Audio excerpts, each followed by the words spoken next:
Assalamualaikum warahmatullahi wabarakatuh. Kembali lagi bersama saya Imam Hanafi dari kelas Perbankan Syariah 4F dengan NIM 205231239 yang pada kesempatan kali ini akan menyampaikan atau menjelaskan tentang kebijakan fiskal dan juga kebijakan moneter. Langsung saja kita akan membahas mengenai kebijakan fiskal terlebih dahulu. Dimulai dari pengertian kebijakan fiskal.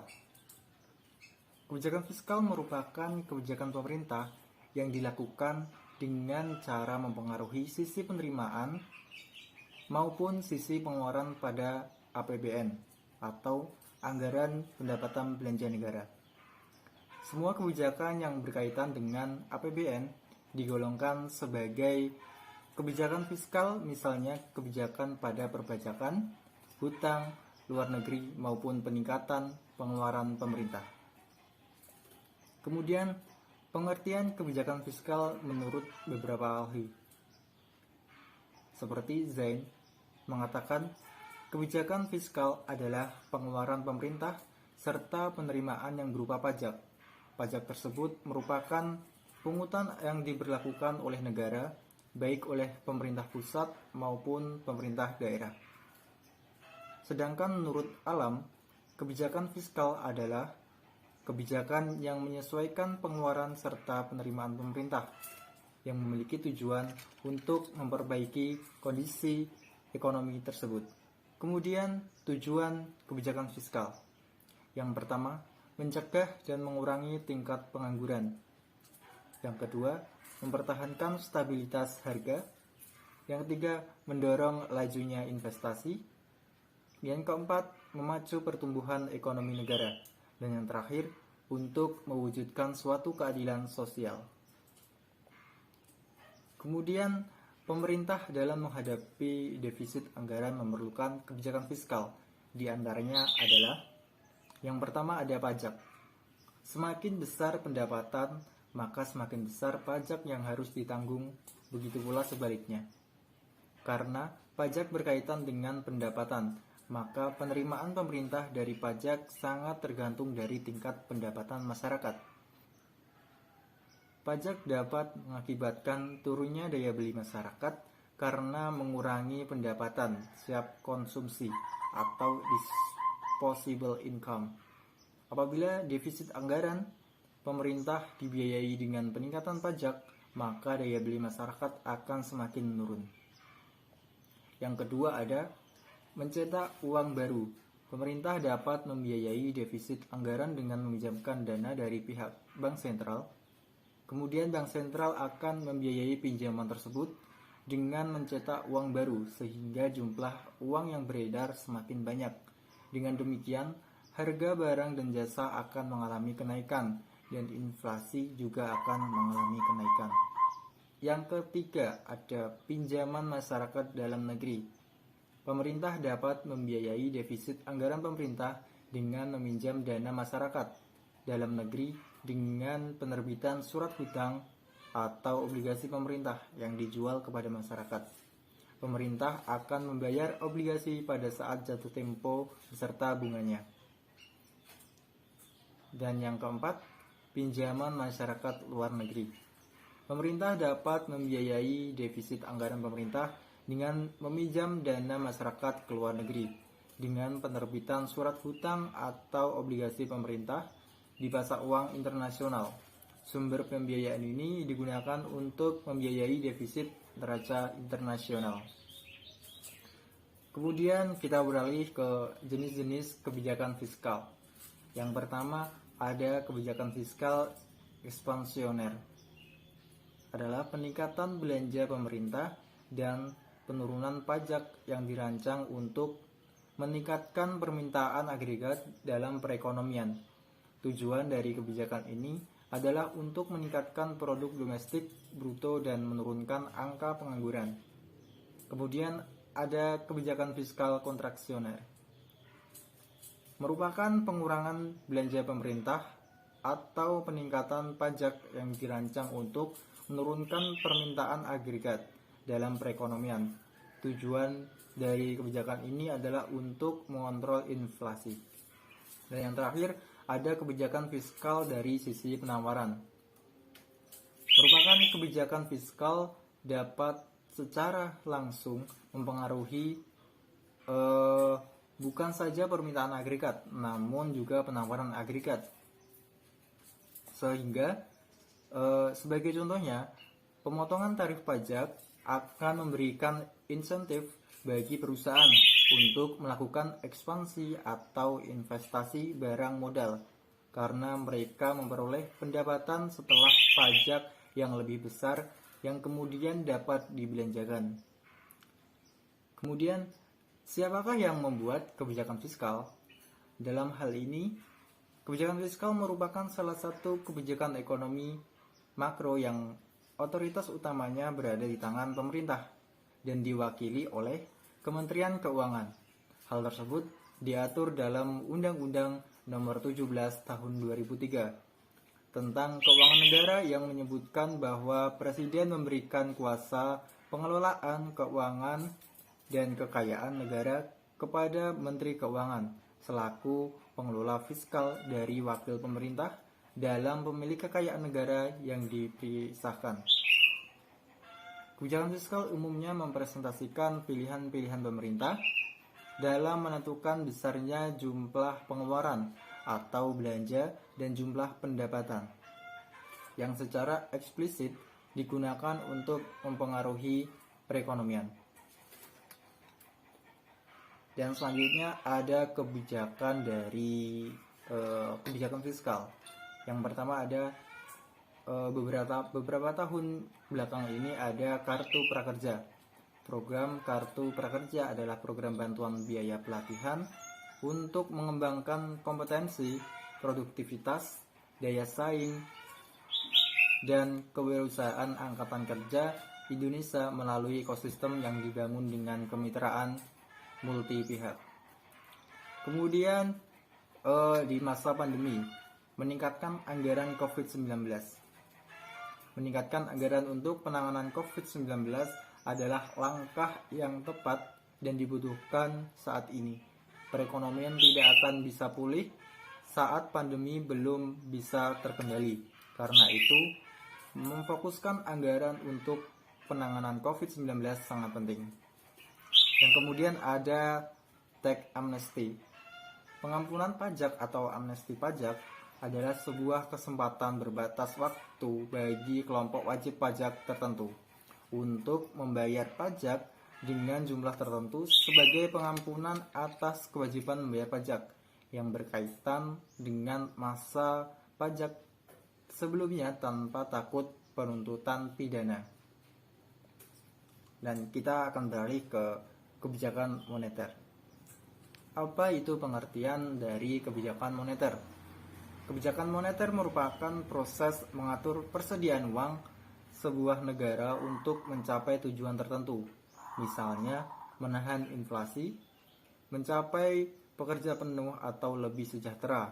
Kebijakan moneter dapat melibatkan pengaturan standar bunga pinjaman atau margin requirement, kapitalisasi untuk bank atau bahkan bertindak sebagai peminjam usaha. Terakhir, atau melalui persetujuan melalui negosiasi dengan pemerintah lain. Pengertian kebijakan moneter menurut beberapa ahli. Yang pertama ada M. Nasir. Yang dimaksud dengan monetary policy adalah segala tindakan atau upaya bank sentral untuk mempengaruhi perkembangan variabel moneter seperti uang beredar, nilai tukar, suku bunga, dan suku bunga kredit untuk mencapai tujuan yang diinginkan. Kemudian ada Perry Warjio. Kebijakan moneter adalah kebijakan otoritas moneter atau bank sentral dalam bentuk agregat moneter untuk mencapai perkembangan kegiatan ekonomi yang dilakukan dengan memperhatikan siklus aktivitas ekonomi, sifat ekonomi suatu negara, dan faktor ekonomi fundamental lainnya. Lalu, siapakah yang membuat kebijakan moneter?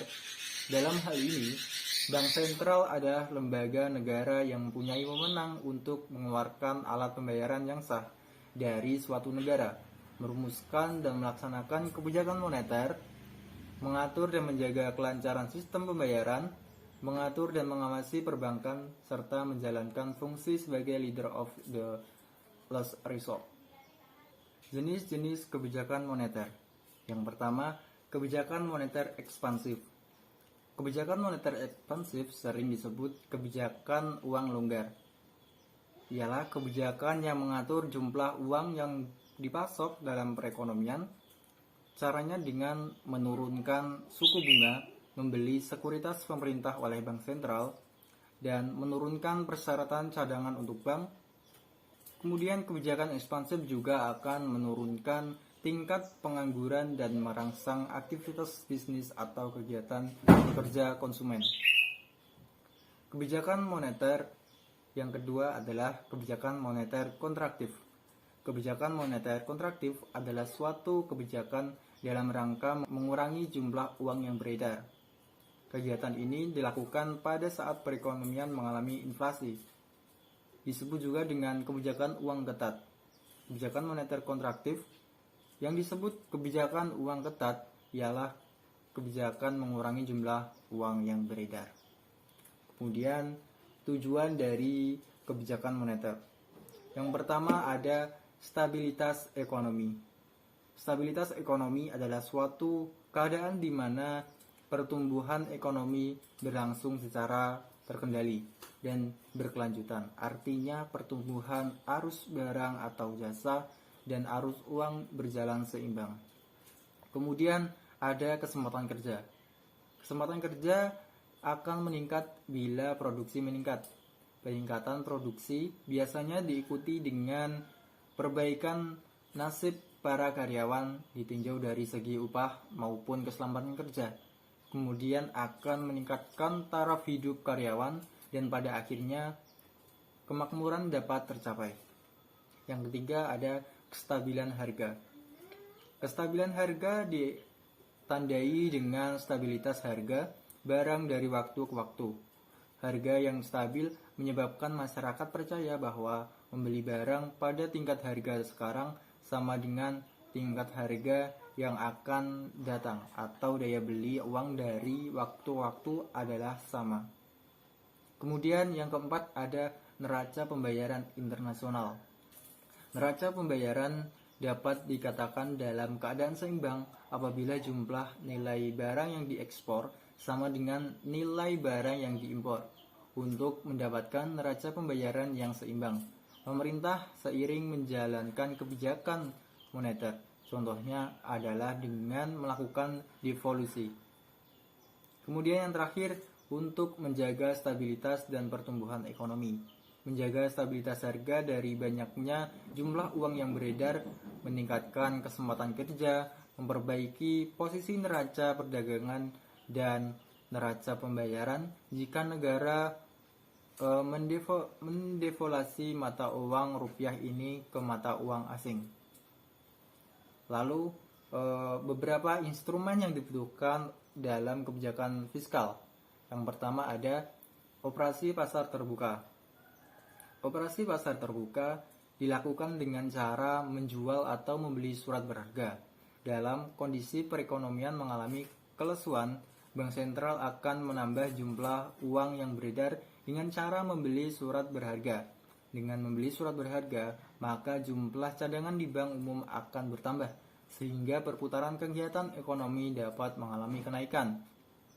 Dalam kondisi overemployment, Bank Sentral akan menjual surat berharga. Dengan menjual surat berharga, maka jumlah cadangan di bank umum akan berkurang, sehingga perputaran kegiatan ekonomi akan mengalami penurunan.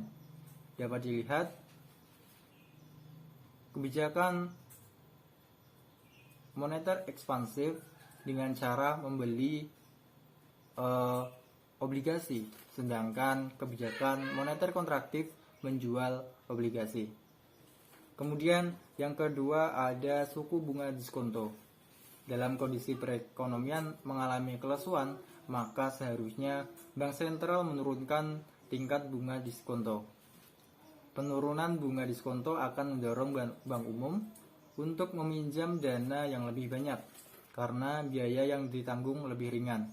Sebaliknya, dalam kondisi perekonomian overemployment, maka bank sentral akan menaikkan tingkat suku bunga diskonto. Hal ini akan menghambat bank umum untuk meminjam dana dari bank sentral. Dapat dilihat bahwa kebijakan moneter ekspansif akan menggunakan cara dengan menurunkan tingkat suku bunga. Kemudian kebijakan moneter kontraktif dilakukan dengan cara menaikkan tingkat suku bunga. Kemudian yang ketiga ada tingkat cadangan wajib. Dalam kondisi perekonomian yang mengalami kelesuan, maka bank sentral sebaiknya menurunkan persentase cadangan wajib bank.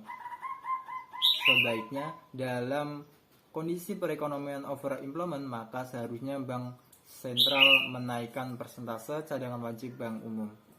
Dapat dilihat kebijakan moneter ekspansif dengan menurunkan tingkat cadangan wajib. Kemudian kebijakan moneter kontraktif dilakukan dengan cara menaikkan tingkat cadangan wajib. Yang keempat ada kredit selektif. Pemerintah dapat menggunakan instrumen kebijakan ini untuk melakukan pengawasan pada bank umum mengenai penyaluran kredit dan jenis investasi yang dilakukan sesuai dengan keinginan pemerintah. Dan yang terakhir ada bujukan moral. Dalam kebijakan bujukan moral, pemerintah tidak mewajibkan bank umum untuk mengikuti aturan yang ditetapkan oleh bank sentral. Bank sentral hanya memberikan himbauan kepada bank umum untuk membantu pemerintah melaksanakan program tertentu yang sudah ditetapkan oleh pemerintah. Cukup sekian dari saya dan semoga materi yang saya sampaikan dapat memberikan manfaat kepada kita semua dan sampai jumpa di lain kesempatan. Wassalamualaikum warahmatullahi wabarakatuh.